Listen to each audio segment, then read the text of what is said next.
Hello mga kababayan, magandang gabi po, magandang umaga. Pakinggan lang po natin itong nangyari kay Garin at saka Kiko at saka Sandro Marcos mga kababayan. Kasi nga po, nag-react po ito si Garin.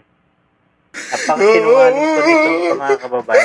Kasi lumalapit po kung mapapasin niyo po sa video mamaya, tingnan niyo pong mabuti kung saan si Sandro at saan po si Garin. Tingnan nyo po ang kanyang gagawin mga kababayan ha. Ito po yung magandang gabi po ulit sa inyo lahat mga kababayan. Ako po ulit si Deo Duran. Magandang umaga po. Komentaryon lang po natin itong hindi natin alam kung ano ba itong trabaho ni Garin ba o bodyguard ba ito o congressman ba o aso ni Sandro Marcos. Tingnan lang po natin ito kasi ito nga si Kiko para bang mahilig talaga si Rito siya mag-video doon sa kongreso. So ngayon, nung nag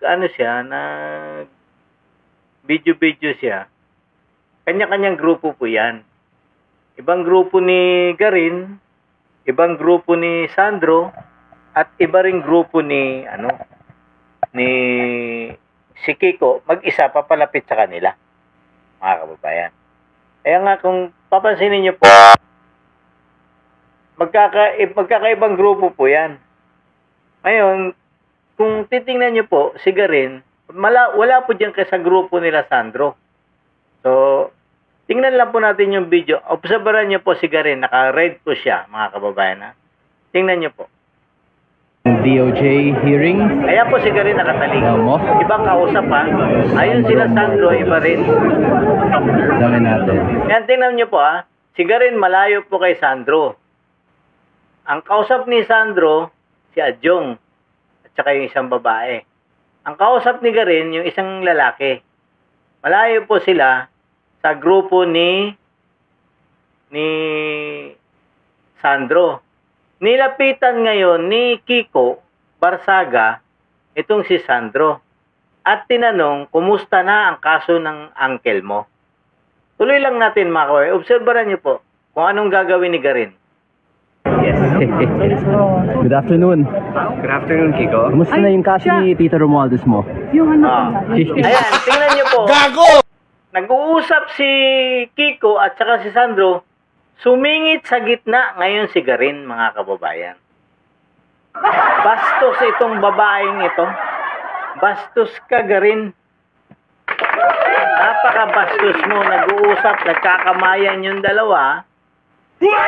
At kinukumusta lang naman ni Kiko ang kaso ng kanyang uncle. At dali-dali kang humarang sa gitna nila. Tama ba yung ginawa mo o bastos ka lang talaga, Garin? Tuloy lang natin mga kababayan ha. Kung ano pang susunod niyang gagawin dito. Oh, ayaw sumagot. Ayaw sumagot, natatakot. Huwag ganyan, boss. Tingnan mo. Gago! Bigla niyang sinuplak yung cellphone ni Sandro. Diba? Hindi ba bastos ito?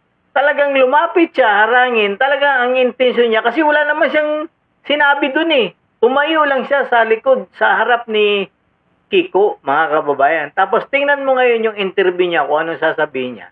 Huwag ganyan. Nagalit na si Rep Garin. Ano po yung inyong reaction? Kasi viral na yung video po ni Kong Kiko. Well, there are occasions, mahilig talaga siyang mag-video ng mga kasamahan niya, no? And kanina nga, dyan na naman, Sinungaling ka, Garin. Napaka-sinungaling mo. Buhay ka pa, sinusunog ka na sa impyerno.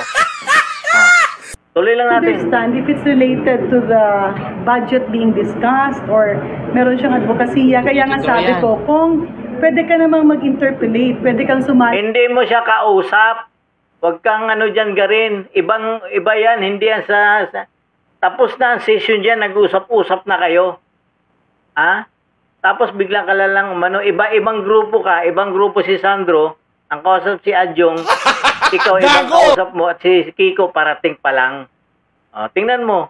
Tuloy lang natin sa kanyang kasinungalingan ito si Garin. Sa budget deliberation kasi trabaho naman namin yon. Pinapabayaan na lang namin kung mag-ingay siya or whatever, may mga sinasabi siya, minsan mga foul words no, sa mga kasamahan. Pero kanina kasi, seryoso kami, no, nagmamadali tayo. Alam nyo naman kanina, 3:00 na kami Hello! Wala kayo sa session. Parang naka-break nga po yata kayo eh. Garin eh. Ha?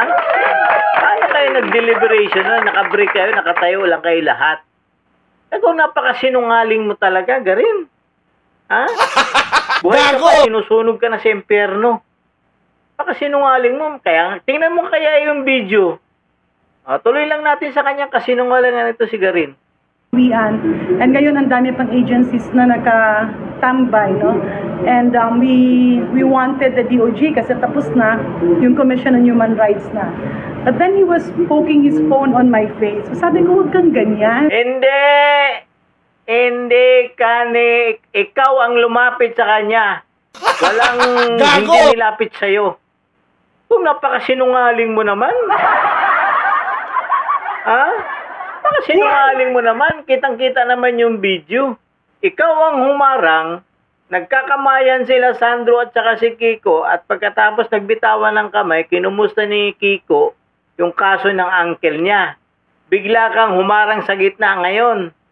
Tapos ang tagal mo doon nakatayo, nagsalita lang si Kiko, humarang na si Garin. Bigla kang humarap sa kanya at kinuan mo yung camera, hindi niya nilapit sa mukha mo yung cellphone, Garin. Napakasinungaling mo naman.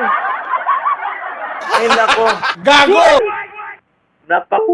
Kababae mong tao, napakasinungaling mo. Tuloy lang natin si Garin sa kanyang kalukuhan. Kasi I don't think it's also nice, like kung maski sino man, na ipopoke yung telepono sa mukha mo. Hindi yan. Ikaw, napakasinungaling mo talaga. Ako, Diyos, ikaw huwag kang sinungaling. Ano ka ba?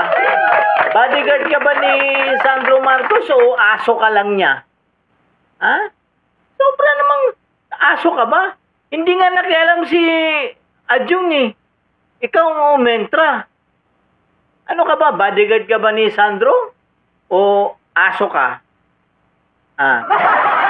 Garin. Tapos gagawa ka ng kwento ngayon na nilapit niya sa mukha mo yung cellphone? Kung hindi ka lumapit dyan, iba siguro ang nangyari. Hindi ko alam kung bodyguard ka ba o aso ka ni Sandro. Garin, tuloy lang natin si Garin sa kanyang kasinungalingan. Kasi nag-uusap kami ng iba o sino pang mga magtatanong, ano yung mga tatanungin ko. Ulol! Gago! Huwag mo kaming gaguhin, Garin. Napakagaga mo. Napakasinungaling mo. Kitang-kita na ngayon sa camera. Nagsisinungaling ka pa. Anong kinalaman nun sa ikaw ang sumali. Ikaw ang lumapit eh. Hindi ka naman nilapitan, nilagpasan ka eh. Ikaw ang umintra doon sa gitna. Akala mo bodyguard ka. Ito, napakasinungaling mo talaga. Tuloy lang natin si Garin sa kanyang kasinungalingan. Yung iba na hindi makakatanong o pwede bang ito na lang yung magtanong. Walang usapan na gano'n, tanga. Gumagaling mo gumawa ng kwento, napakasinungaling mo, Garin. Ito ba itong congressman ninyo? Ano bang distrito to si Garin? Ito, napakasinungaling nito. Aso na yata ito ni Sandro Marcos. O aso o bodyguard kaya ito? Tanggalin nyo na ito sa pagka-congressman. Harap-harapan, nagsisinungaling. Di lalo na sa, baka involved din ito sa flood control. Para mabawasan yung mga satanas dyan sa kongreso. Diba mga kababayan? Ito naman, hindi ka naman kasali doon at lumapit si Kiko Barsaga doon kay Sandro. Binati ni Kiko si Sandro. Nagkamayan sila at kinumusta lang ni Kiko kung ano yung balita sa kaso ng uncle niya. Hindi sumagot si Sandro at ikaw humarang ka bigla sa harap ni Kiko at sasabihin mo ngayon na nilapit niya sa mukha mo ang cellphone niya? Napakasinungaling mo naman. May video ka na nga eh. Viral ka na nga. Tapos, nandyan, pa-interview ka, nagsisinungaling ka. Gago! Rin, ang liars, hindi tatanggapin sa langit yan. Buhay ka pa, sinusunog ka na sa impyerno.